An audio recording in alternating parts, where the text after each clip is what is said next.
Fala, povo industrializado, continuando aqui, bom dia, boa tarde, boa noite. Mais uma vez, chegou perdidão aqui, essa é a segunda parte da aula 25, História Geral, Revolução Industrial. Até agora nós fizemos uma introdução, né, e falei ali para vocês da Era das Revoluções, por que a Revolução Industrial está dentro de um bojo de transformações e mudanças que tem a ver com a burguesia e com o capital. Depois, agora eu falei para vocês aqui do conceito de Revolução Industrial, do processo, né, e das principais características. Agora a gente vai para o terceiro passo e nós vamos entender juntinhos aqui por que a Inglaterra, né, o que aconteceu lá. Eu quero dar para vocês pelo menos 4 motivos aí, né. Eu, no tópico 2 ali, eu estava falando que a Revolução Industrial é um fenômeno, né, e esse fenômeno ele está localizado no espaço e no tempo. Então, na Inglaterra, século XVIII, virando para o século XIX, essa primeira fase da Revolução Industrial. Sempre bom lembrar dessas fases, né? Então nós estamos falando da Europa, Inglaterra, século XVIII e século XIX. César, beleza. Só acontece ali? Não. Enquanto está acontecendo para valer na Inglaterra, acontece numa escala menor. Na França, acontece na Bélgica, ali nos Países Baixos. Então assim, você tem outros lugares flertando e apresentando os números interessantes também aí com a Revolução Industrial. Mas para valer mesmo, para mudar a estrutura do rolê na Inglaterra. Depois se espalha pela Europa, Japão, Estados Unidos e aí vai. Tá bom? Mas aqui a gente quer entender esse primeiro momento aí. É que eu tô falando isso só para você tomar cuidado de assim, às vezes você tem uma questão lá que tem uma outra alternativa que fala que nesse momento, na virada do século XVIII para o século XIX, você tinha indícios de atividade industrial e de uma grande mudança também em outros países. Então não foi só na Inglaterra que isso aconteceu. É predominante, é forte, é simbólico e é gigante na Inglaterra. Mas principalmente França e Bélgica estão vivendo isso também em outra proporção. Mas isso acontece, tá bom? Então vamos lá. Por que a Inglaterra? Esse é um ponto que costuma aparecer mais nas provas até, junto com a questão das tecnologias e tal, linkar com geografia. Mas aqui a gente quer explicar do ponto de vista histórico por que desse pioneirismo, né? Ou por que a Inglaterra nesse contexto. A primeira coisa é com certeza a Revolução Burguesa, né? A Revolução Burguesa precoce que acontece lá. Porque você tem uma Revolução Burguesa acontecendo ali de fato em 1689. Galera, isso é muito cedo. Isso é muito antecipado. 1689, nós estamos 100 anos antes da famosa Revolução Francesa. Na Inglaterra, 100 anos antes, já estava acontecendo ali um arranjo político muito interessante que levou a burguesia até o poder. Então, com certeza, essa Revolução Burguesa precoce da Inglaterra explica, e nós já tivemos essa aula, né, explica um pouco de porque o pioneirismo quando a gente fala da industrialização. Não vamos esquecer que, mesmo assim, a data simbólica é 1689, no caso da Revolução deles, a Revolução Gloriosa. Mas antes ali, ó, você tem, voltando cronologicamente falando, você tem no período Cromwell o ato de navegação ali, né, que vai dar prioridade para a marinha inglesa no transporte dos produtos, na construção de navios e tal, ela vira uma grande potência dos mares. Isso é muito importante porque a indústria, a produção está conectada com essa capacidade de navegação e comércio que um país tem. Então, durante todo o século XVII, várias inovações, desde a Elizabeth, lá da Rainha Virgem, né, você tem várias coisas sendo feitas ali que estão preparando esse terreno aí para a participação da burguesia, para uma burguesia mais forte, mais ativa. E isso vai culminar em 1689 com a Revolução Gloriosa deles, com uma marinha muito forte, com a burguesia sendo representada no Estado, né, assumindo o controle do Estado praticamente, deixando quase que, ao longo do tempo, aí, quase que de escanteio a grande aristocracia, a grande nobreza da Inglaterra. Então, quando a gente fala que a Revolução Burguesa foi precoce, esse arranjo da monarquia parlamentar deles lá permitiu um arranjo que permite o desenvolvimento do capitalismo, que permite o desenvolvimento da burguesia.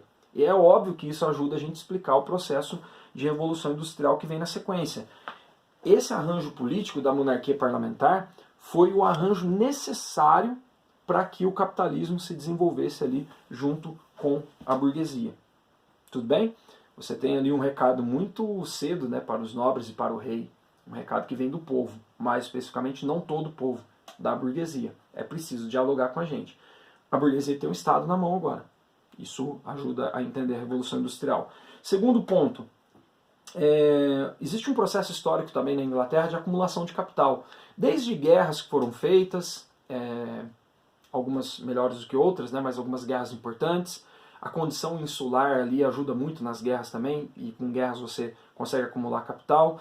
Você tem também uma prática de corso, né, aquela pirataria quase que oficial de Estado também, saqueando navios de outros países, não vamos negar que assim eles conseguiram acumular riqueza também. Você tem alguns tratados importantes que são feitos e beneficiam a Inglaterra, por exemplo, o Tratado de Methuen, que é aquele de 1703, panos e vinhos, né, que é um tratado que a Inglaterra faz com Portugal. E aí Portugal fica devendo muito para a Inglaterra, porque vende vinho enquanto compra tecido, né? E aí o ouro que vem aqui da América Portuguesa passa só em Portugal, dá um tchauzinho e vai pagar as contas que tem com a Inglaterra. Então você tem assim vários acordos, a própria reforma religiosa foi um jeito de engordar o caixa, atender os protestantes. Então você já tem ali um histórico de acúmulo de capital. Não seria possível a Revolução Industrial sem um nível considerável de capital acumulado nesse país. E a Inglaterra tem isso também, para corroborar com a situação. E não vamos esquecer, tem um negócio importante no acúmulo de capital. Tem uma época ali, justamente no momento da Revolução deles, um pouquinho antes, 1685, lá na França está acontecendo um negócio importante. O Luís XIV cancela o Edito de Nantes, que dava liberdade religiosa, o que protegia os protestantes na França. E aí o Luís XIV nesse momento fala, um rei, uma fé, uma religião. E aí, com medo de ser perseguidos, os protestantes, ou seja, os burgueses, galera que tem condição, que está investindo e tal, fica com medo e foge da França. Você tem quase 200 mil pessoas que vão fugir da França e muitos vão parar na Inglaterra. Isso também ajuda na acumulação de capital deles lá. Só um detalhe pequenininho. Terceiro ponto, os cercamentos, ou enclosures, né? O cercamento eu expliquei para vocês naquela aula que era uma espécie de reforma agrária ao contrário.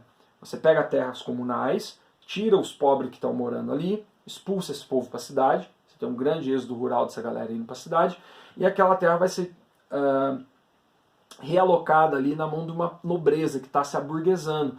Lembra que nessa aula eu falei para vocês que tem uma aproximação da burguesia com a nobreza na Inglaterra? Você tem um aburguesamento da nobreza que passa a se interessar pela criação de ovelhas e com os negócios dos tecidos e tal. Então, essas terras são usadas para isso.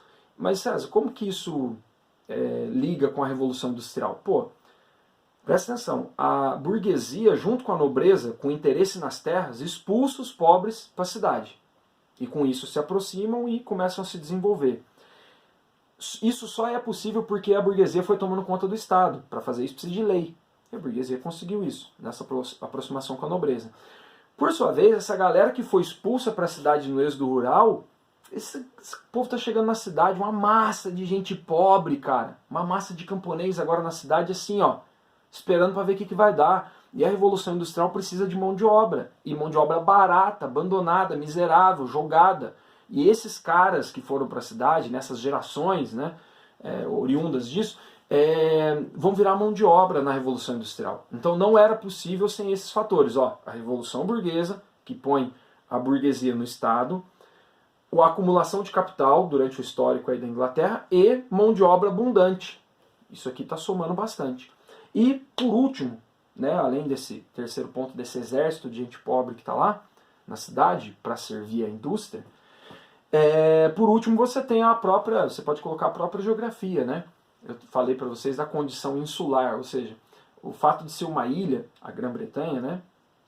Você tem ali uma dificuldade dos inimigos de invadir essa ilha, se desenvolve uma navegação muito forte e interessante também nessa ilha. Então a condição insular beneficia a Inglaterra, até para a gente poder analisar a Revolução Industrial. Outra característica importante é assim, a primeira fase da Revolução Industrial depende de duas coisas da geografia, dois recursos fundamentais, carvão e ferro. E a Inglaterra tem bastante carvão e ferro. Isso aí vai ajudar ela a se desenvolver também. Então, por último, ela tem as condições geográficas para poder se desenvolver, né? A grande força aí, depois você olha o vídeo lá para você ver que é legal, é o vapor, né, cara? O ferro e o vapor é o que vai movimentar toda essa revolução industrial, baseada principalmente na indústria têxtil, né? Mas o ferro e o vapor é fundamental para isso acontecer. E lá os caras têm isso. Beleza? Soma tudo isso, né? Se você somar essa conjuntura aqui, né? Todo esse arranjo aqui somado, aí você consegue entender por que lá tem as condições fundamentais para acontecer isso que a gente está chamando de revolução industrial. E aí, eu acho essa foto muito forte, né? A galera que trabalhava nas minas, já vou falar do germinal para vocês aqui, no finalzinho eu vou indicar algumas coisas, eu falo melhor disso, mas a condição de trabalho, né? Para a gente poder falar do último tópico aqui. Tá se formando então, nessa cidade, com indústria, com todas essas transformações, com tudo isso que eu falei para vocês até agora, tem uma novidade. Você tem a formação de uma classe trabalhadora. Podemos falar uma classe operária ou proletariado, né? Porque o trabalhador aqui também compreende, por exemplo, o trabalhador camponês, tal, mas aqui especificamente na Revolução Industrial nós estamos falando de operariado e proletariado, por isso que eu coloquei separado aqui. Mas está formando uma classe. E esse negócio de classe é conceito, você sabe disso, você estuda sociologia, né? Então tem um negócio potente sendo formado aí. Não é que tem uma galera que vai se juntar para reclamar da condição de vida só, não. Você tem uma classe se formando e ganhando condição da classe que pertence a um grupo de trabalhadores muito específico. A Revolução Industrial produz isso também.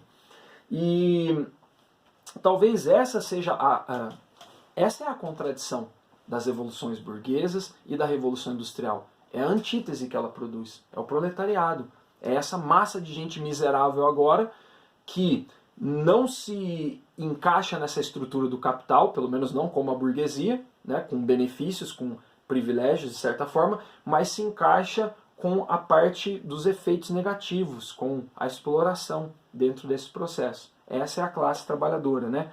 A gente tem aí um impacto muito grande nesse grupo, né? Um exército de pessoas pobres, muito pobres, que não tem, por isso chama proletariado, né? Da prole. A única riqueza que o cara tem é a família. Como que ele participa do sistema capitalista e da revolução industrial? Ele não tem propriedade, ele não tem capital para investir. A única coisa que ele pode fazer para participar desse processo é vender a única coisa que ele tem. Seu corpo. É isso que você está pensando também. Mas assim, pensando em conceito aqui, ele tem a sua força de trabalho para vender. É a única coisa que eu tenho. Pode levar o que você quiser, a única coisa que eu tenho é minha força de trabalho. Tudo bem? Então eu vendo a minha força de trabalho. Força de trabalho também vai ser uma mercadoria, né? E aí, cara, qual que é a condição desse grupo, então? Vou falar uma lista de condições aqui para você ver como é que era a vida do povo, né? Primeiro, existe um controle muito rígido do trabalho. O seu trabalho é sempre vigiado, ele é sempre controlado, de muito perto. E esse processo ele é até violento, né? Ele é muito violento. Existe por essa divisão do trabalho que é feita, antes um artesão ele tinha noção de todo o processo. Agora na Revolução Industrial esse trabalho está dividido. E o trabalhador ele fica alienado, ele faz uma parte do processo, ele não entende direito o que ele está fazendo no fim das contas. E isso faz com que ele fique alienado. Para fazer só esse pedacinho do processo, eu posso contratar qualquer Zé Ruela para fazer isso. Né? Eu não estou contratando um cara para fazer um sapato inteiro, para fazer um artesanato complicado do jeito que era feito antes. Agora o negócio é fabril. Você só precisa entortar esse fio aqui e enfiar aqui, cara. Põe um ganchinho aqui e puxa. Isso é o que você tem que fazer o dia inteiro. Então isso me faz alienado, porque eu só faço isso. Eu estou ali trabalhando igual um tonto, e qualquer tonto pode fazer isso, né? Isso até desvaloriza o trabalho. Outra coisa, como você tem uma desvalorização do trabalho porque ele é alienado, ele é vigiado, ele é controlado, a gente pode falar de exploração. Falou de revolução industrial, falou de classe trabalhadora, nós estamos falando de exploração. Eu sei que você não gosta de ouvir isso, mas nós vamos ter que ouvir. Tá? Estamos falando de exploração, sim. Por quê? Porque as jornadas de trabalho, por exemplo, tinham 18 horas. Não tem leis trabalhistas no começo aqui. A Revolução Industrial ela começa sem regulamentação para os trabalhadores. Não tem organização, não tem direito. Não tem férias, não tem 13º, não tem sindicato, não tem carteira assinada, não tem processo, não tem Ministério do Trabalho, não tem nada protegendo o trabalhador. Ele é a parte frágil desse processo. Por isso que se fala, no século XIX, portanto, de um grupo explorado, né? Então você tem aí horrores que acontecem. Pessoas eram multadas dentro das fábricas, o cara passava com um bilhete, uma notinha assim, né, um bloquinho, e se você respondesse, ou se você estivesse dormindo, se você, qualquer coisa que você atrapalhasse ali a produção, você está 18 horas lá trabalhando, cochilou, leva uma multa. O cara te dá uma multa, no final do dia às vezes você nem recebe, fica devendo para pagar depois, né? Não tem vestiário, não tem banheiro, não tem refeitório, não tem cesta básica, não tem plano de saúde, não tem nada disso. Isso vai ter que ser construído. Nesse momento, uma coisa que a gente precisa tomar cuidado é que quando se fala aqui de trabalhadores e burguesia, normalmente se comete um erro aí do anacronismo, né? A gente pensa assim nas condições de hoje. Né? Você vai olhar a pauta que os trabalhadores vão levantar aqui e vai achar às vezes que não é justa, porque você está pensando no mundo do trabalho de hoje, pensa no trabalho da época, com muitas violências, com crianças podendo trabalhar, com mulheres sendo violentadas dentro das fábricas, com pessoas passando fome e entrando na fábrica só para ter oportunidade de tomar uma sopa, entendeu? Sem uniforme de trabalho nenhum, sem regra de segurança nenhuma. O tear matava muita gente, principalmente crianças, né? Prensava essas pessoas. Então, existem muitas violências. Com as mulheres, então, nem se fala. Depois a gente pode pensar numa aula especial aí também. Mas, assim, as mulheres, elas são muito fragilizadas nesse processo, porque a maioria dos patrões até preferiam, dependendo do serviço, contratar mulheres e crianças, que custavam bem mais barato e era mais fácil de controlar na violência. Olha pra você ver que loucura, né? E a mulher pobre, ela tem que trabalhar. A mulher pobre sempre trabalhou, né, para falar a verdade. Os salários são muito baixos, para as mulheres mais baixo ainda. Se você levasse as crianças, você ainda poderia ganhar alguma coisa pelas crianças que estão trabalhando. As cidades, né, o ambiente urbano onde essas pessoas pobres estão morando é muito insalubre. Assim, é violento, não tem tratamento de esgoto, as ruas são escuras, você tem roubos, assassinatos, estupros, aí começa a aparecer alcoolismo, prostituição, lugares abandonados na cidade. Então, assim, o ambiente é muito hostil, né? Depois eu vou indicar algumas obras aqui para vocês, se vocês quiserem ler ou assistir, para vocês entrarem aí nessa atmosfera. O que está sendo produzido aqui nesse ambiente industrial para os trabalhadores é um ambiente de exploração, violência, miséria e fome. Sem exagero, porque aqui eu estou falando do século XIX. Eu não estou falando exatamente da condição do trabalhador de hoje. Se bem que hoje também o trabalho ele tem várias nuances também. Hoje no mundo existem 40 milhões de pessoas escravizadas, trabalhando como escravos. Hoje, 2020. Mas a gente tem assim... Vamos pensar no nosso tempo, no nosso país. Tem leis trabalhistas, né? Perdemos um monte, né? Mas ainda tem algumas. Então você não tem a mesma condição nessa época aqui. A jornada era muito mais difícil. Tem algumas coisas que ajudam a gente a pensar, né? Ou a entrar nessa atmosfera, que tem um filme que chama Dines. Eu vou deixar aqui a imagem dele no final. Chama Dines, Um Grito de Liberdade. Tem cenas muito fortes sobre o processo de industrialização ali da Revolução Industrial na Bélgica. Você tem obras do Charles Dickens, que eu acho que é uma literatura fantástica para você entrar nisso. Você tem, por exemplo, o Oliver Twist e o Hard Times, Os Tempos Difíceis, né? São duas obras fantásticas. O Oliver Twist virou filme, inclusive. Você tem o próprio Victor Hugo, né? Tá fazendo ali na França, no contexto ali depois de 1830. Mas você tem Os Miseráveis, do Victor Hugo também, né? Ou você tem o Germinal, do Émile Zola, que é esse aqui. Bom, eu já mostro tudo para vocês aqui, que aí eu quero indicar os filmes e os livros e tal. Bom, o que vai acontecer aqui para a gente finalizar o processo? Essas condições são horríveis, certo? Então, esse grupo de trabalhadores, ele começa a se perceber como um grupo, como uma classe, nessas condições. E aí uma resistência é organizada, uma organização desses trabalhadores começa a acontecer através de movimentos, né? você tem, por exemplo, o cartismo, que é a luta por direitos trabalhistas para mudar a legislação, o ludismo, que é os caras que vão quebrar as máquinas protestando contra as inovações técnicas ali e tal, os sindicatos, né, as trade unions lá, que é a ideia de você conseguir organizar uma greve. Se eu for sozinho na porta da fábrica e falar que eu não vou entrar, que eu não quero aquele salário, não acontece nada, que tem um exército de miserável aí que pode me repor, tá na reserva esse exército, né? Agora, se eu conseguir parar a classe inteira, parar todos os mineiros, por exemplo, o Germinal do Zola começa com uma greve do pessoal das minas, né? Os mineiros. Então você para uma categoria, aí você consegue negociar. Então esse grupo ele vai se organizando. E aí o Hobsbawm ele fala um negócio legal aqui sobre essa organização, pela luta por direitos, que é a seguinte. Bom, vai dar tempo, vamos lá. Olha só, ele diz assim, ó, ainda aqui na Era das Revoluções. Os trabalhadores.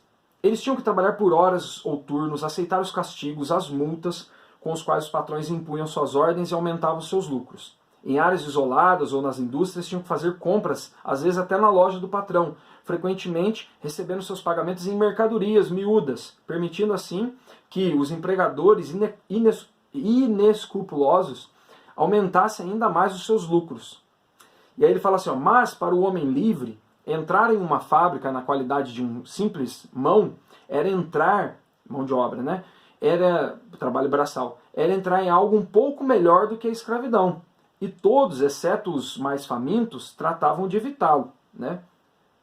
E quando não tinham mais remédio, tendiam a resistir contra a disciplina cruel de uma maneira muito mais consistente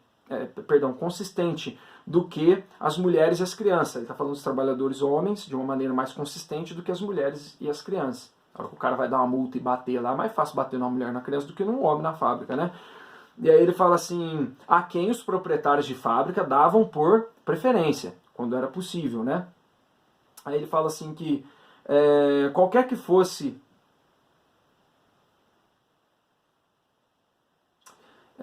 aqui, ó.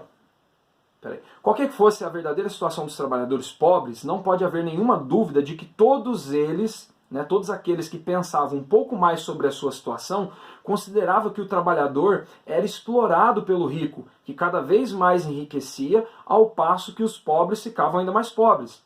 E que os pobres sofriam porque os ricos se beneficiavam. O mecanismo social da sociedade burguesa era profundamente cruel, injusto e desumano.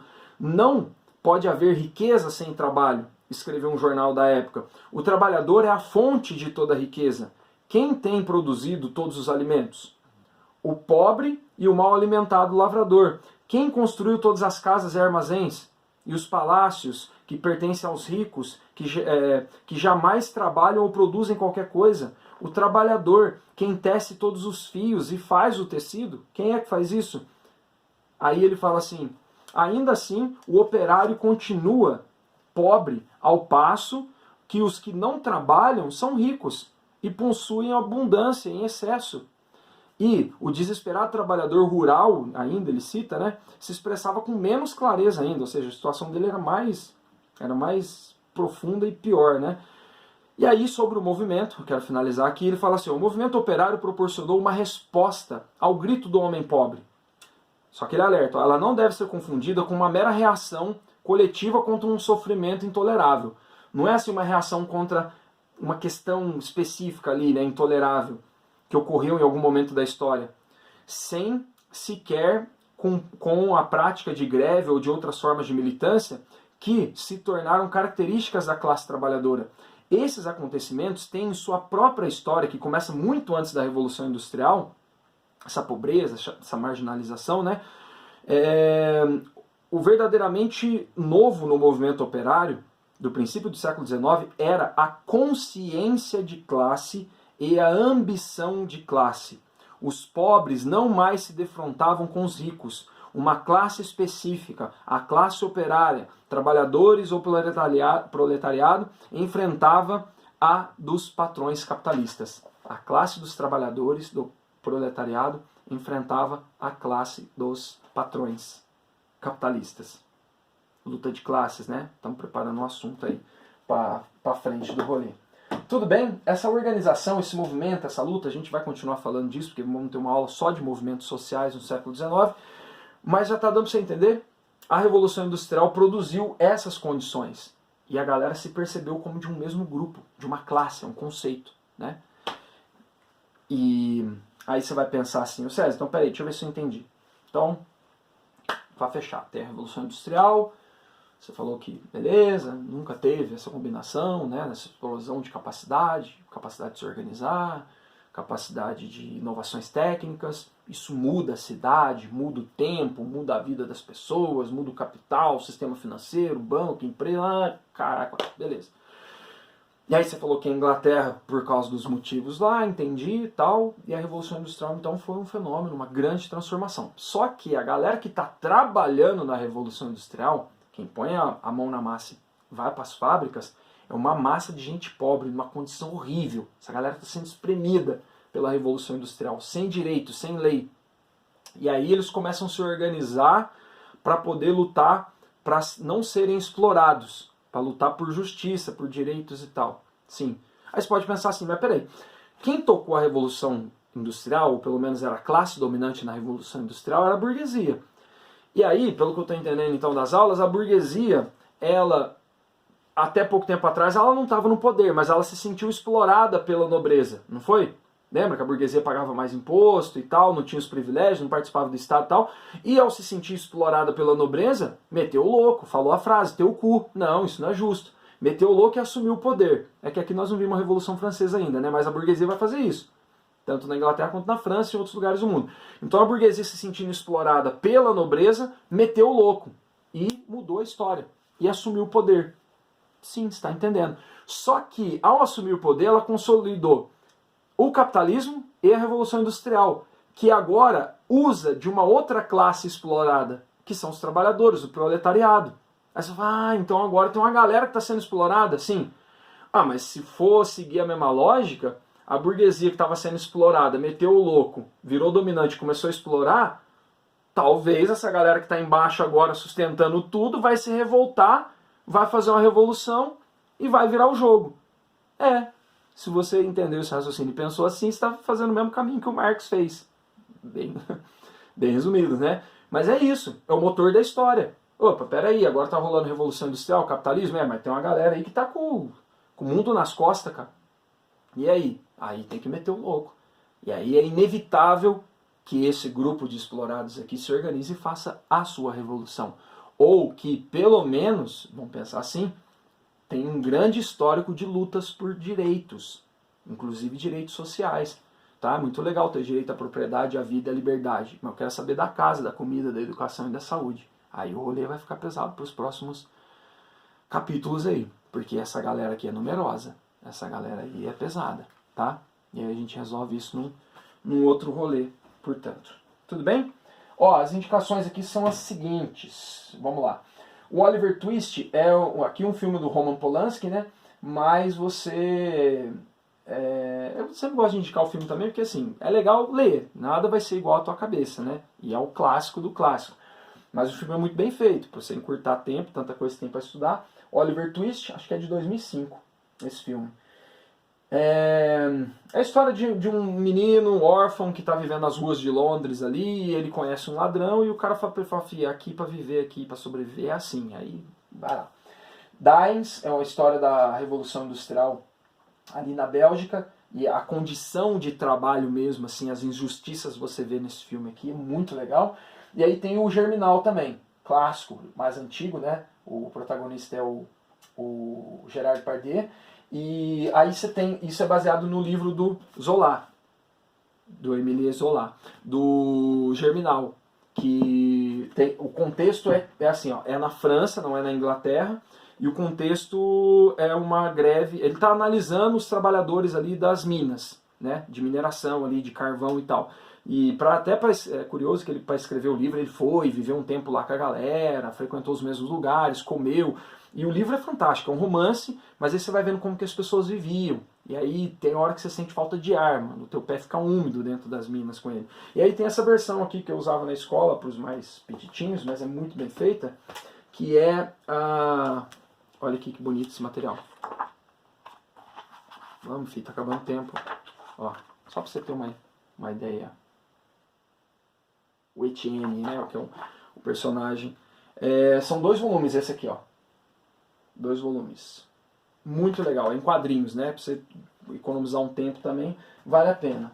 E, deixa eu ver, falei do filme, deixa eu ver se tem mais coisa aqui. Ah, aqui tá o Tempos Difíceis, né, do Charles Dickens, que eu falei. Se você quiser viajar em Londres desse momento aí, esse é o melhor livro para isso. Tem o Zola aqui com Germinal. E 3 livros assim mais... não são romances, né, mas mais específicos. Você tem aqui naquela coleçãozinha que eu gosto de sempre mostrar para vocês a Revolução Industrial. Você tem o Engels com a situação da classe trabalhadora na Inglaterra, clássico também. E os 3 volumes aqui do Edward Thompson, que é a formação da classe operária inglesa, que vai analisar esse processo aí com muito mais detalhes. Só para vocês saberem que existe, se uma hora ficar curioso aí, vai lá e veja isso. Beleza? Fizemos aqui o caminho, ó. Puta, foi longo, né? Desculpa, correria, mas tem que ser assim. Fizemos esse caminho aqui. E aguardem cenas dos próximos capítulos aí, porque isso aqui continua, na verdade, está até hoje na nossa vida. Muito obrigado pela atenção. Essa foi a aula 25, Revolução Industrial.